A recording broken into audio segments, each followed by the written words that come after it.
My name's Eric Welander. Welcome back to my channel. So for what looked like a kind of boring update to the Apple TV this year, there were actually a number of things that really surprised me, especially when I got the box and installed it here in my home. So I want to talk about 8 of these things I noticed with the Apple TV update, and then talk about whether this new box is worth it for your smart home. The first one you might notice right away when getting the Apple TV is that the packaging is a little bit smaller.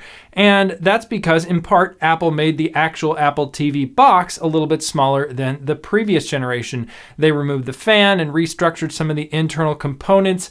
And I never really had a problem with the case size or the fan in the older Apple TV, but I do think it's nice to see Apple putting effort to redesign the hardware in a product like this. It can be easy to write the narrative sometimes that Apple doesn't care as much about the smart home when you see other products get more regular updates. So it's really nice to see Apple investing the time and money it takes to redesign the hardware of a product like this. Speaking of what comes in the box, I noticed there's like this illustration of different Apple devices in the manual, and of course one of them is a silhouette of what's clearly a HomePod mini, and next to it there's a silhouette of what looks like probably a full-size HomePod. And of course Apple discontinued the full-size HomePod, even though they still talk about that you can use it as Apple TV speakers. Now again, I don't think that is a good idea to do with your Apple TV. I've made other videos on that, but for this I think it's exciting to see Apple sort of acknowledging the existence of the full-size HomePod in the literature about the Apple TV, because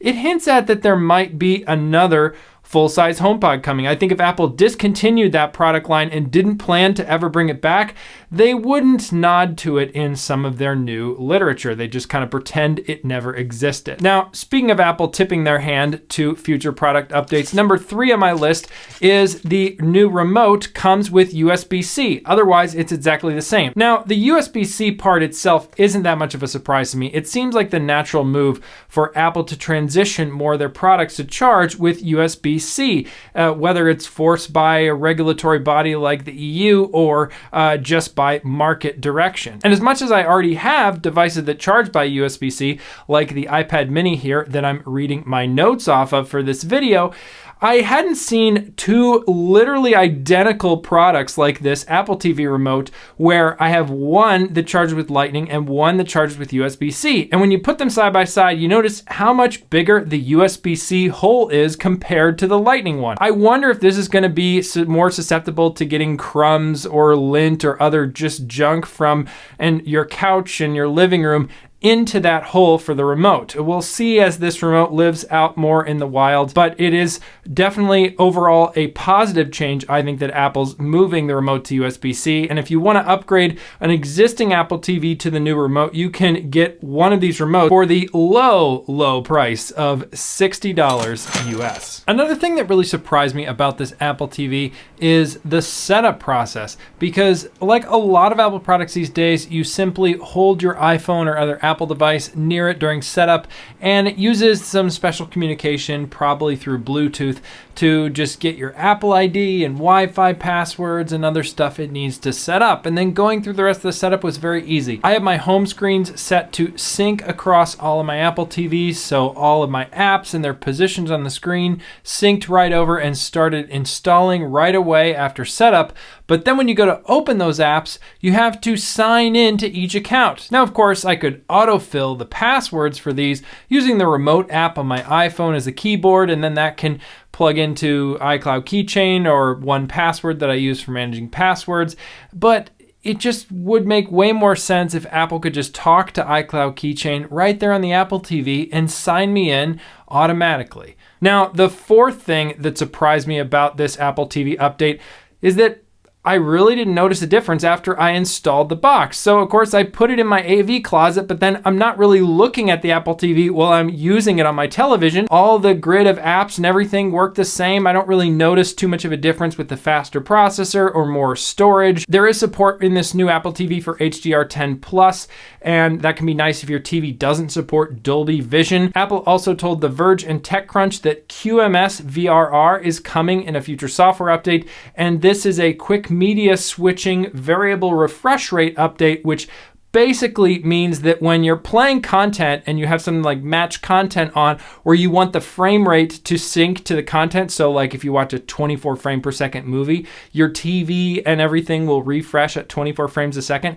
You can set up match content right now, and that's what I have on my Apple TV, but it means you see a black screen for a couple seconds before you start playing the content, and that would go away and it can quickly media switch to the new frame rate. So it's cool that standard's coming. Of course, your TV would also have to support QMS VRR, which is an optional part of the HDMI 2.1 spec. So a lot of different moving pieces there, but at the end of the day, most of the time, I don't think you're really going to notice a huge difference after you install this new Apple TV with just your day-to-day use of streaming content. Now, the sixth thing that really surprised me about this new Apple TV is that Thread and Ethernet are not included on the lower end model. Now, if you're watching this video and you're subscribed to this channel, I highly recommend you consider forking out the extra $20 US to get the higher end model. A lot of people in their reviews of the Apple TV have been talking about how the Thread radio is part of the foundation of Matter, and it'll be a benefit down the road once you start having Matter accessories in your home, and maybe this, could probably be a Matter controller. But the reality is you can take advantage of Thread today for more reliable smart home products that work with Apple HomeKit over Thread. And there are a lot of them that do that. I've talked a lot about Thread on this channel, and I'll link a playlist somewhere here on the screen with videos that'll help you get kind of started with that in your smart home and understand what I mean by Thread. But speaking of reliable smart home communication, the Ethernet port is also important because I'm all about taking load off of your Wi-Fi network. No matter how nice and fancy your Wi-Fi network is, Ethernet is probably going to be more consistent. It's just a physical wire. And so as this Apple TV can be a hub for your HomeKit smart home, having that have a hardwired connection to the rest of your network and the internet is going to make for more reliable communication. This is especially true for things like HomeKit Secure Video, where the Apple TV could be doing processing of video camera footage to determine is there a person there. And that, all happens securely, locally in your home with HomeKit Secure Video. And I've talked more about that in other videos. Now, of course, the downside is you can't always manually set that this Apple TV will be the hub of the master hub of your home. HomeKit kind of decides some of that and sorts it out between that and your home pods and stuff. And beyond the smart home side of things, it's just nice too for streaming a lot of video data for 4K content to have that Ethernet connection. But let's say you can't run Ethernet to your Apple TV or whatever. It's a bummer that Apple didn't support Wi-Fi 6E with this new Apple TV. Apple's been pretty slow to support the new Wi-Fi 6E standard, which enables communication over an additional 6 gigahertz band beyond the regular Wi-Fi frequencies. This Apple TV just has Wi-Fi 6. The only Apple products that support Wi-Fi 6E at the time of this recording are the 2022 iPad Pro models. I just think that in a living room scenario, there's a whole lot of other things going on that could interfere with your Wi-Fi. And so to have the latest and greatest Wi-Fi would really help set this Apple TV box up to last much longer. The seventh thing that really surprised me about this new Apple TV update is how much more storage Apple is giving you for about the same prices.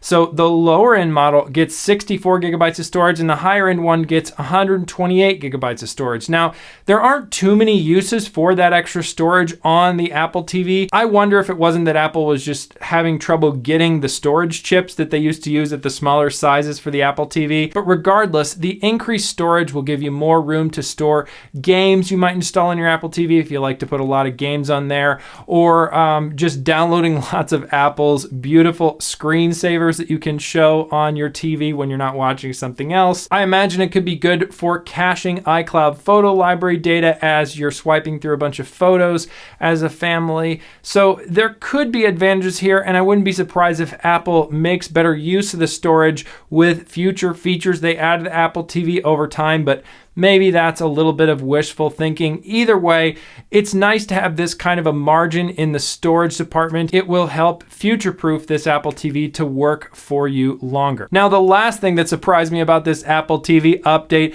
is that Apple finally stopped selling the 1080p Apple TV. So I don't love the fact that Apple keeps around a lot of their older products and just continues to sell them. But I do like that Apple is trying hard to hit lower price points to make their technology more accessible to more people. And sometimes it can still be a great product for people, even if to someone like me, it's old technology. But it's been a long time since the Apple TV 1080p version has been a good deal for anybody. And I don't think that ever fit into that category. So I think it's great to see Apple finally stop selling this Apple TV 1080p box. Is this Apple TV worth adding to your smart home, whether it's your first ever Apple TV box or you're looking to just extend or upgrade existing ones? So while the Apple TV is one of Apple's less expensive product lines, I think it's also one of their most luxurious because it really tailors to Apple customers that have a lot of other devices. It works great with using, let's say, your Apple Watch with Fitness Plus, or you can use the remote app on your phone or your watch to quickly control the Apple TV. And what we've done in our house is we have two different TVs, and both of them I have the smart TV features completely turned off, and they don't connect to the internet. And the Apple TV is what we use to watch all the streaming services. So you pick up the Apple TV remote to turn on the TV, hit one of the buttons like the back button on it to sort of wake up the Apple TV and the television. And then from there, you can just browse around the interface, find the content you want. And you're not going to see nearly as many ads and other stuff in your face like you are with a lot of these smart TV interfaces or less expensive set-top boxes. And of course, I love my Apple TV to watch Apple TV Plus in the Apple TV app. But aside from that branding just disaster and confusing mess, I think that the Apple TV 4K 2022 is a nice update. Now, if you got last year's version, the 4K from 2021, then there's not really much new you're getting here. A little bit faster processor, maybe support for HDR10 Plus is what would push it over to the edge for you, or the QMS, some of the newer standards. But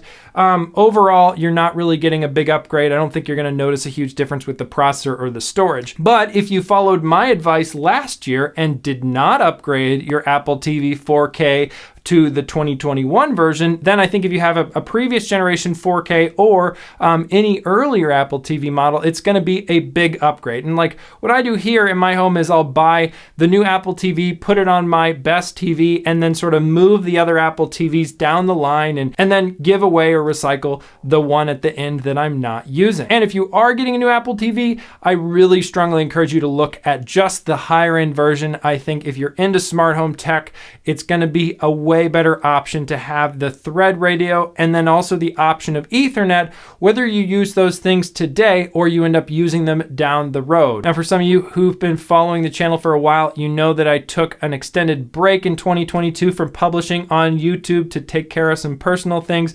And I'm pleased to be back publishing videos. It's really exciting, and I have a lot of ideas of content I want to make for you guys. So stay tuned, subscribe to the channel if you aren't already. Thanks again so much for watching, and I'll see you in the next one.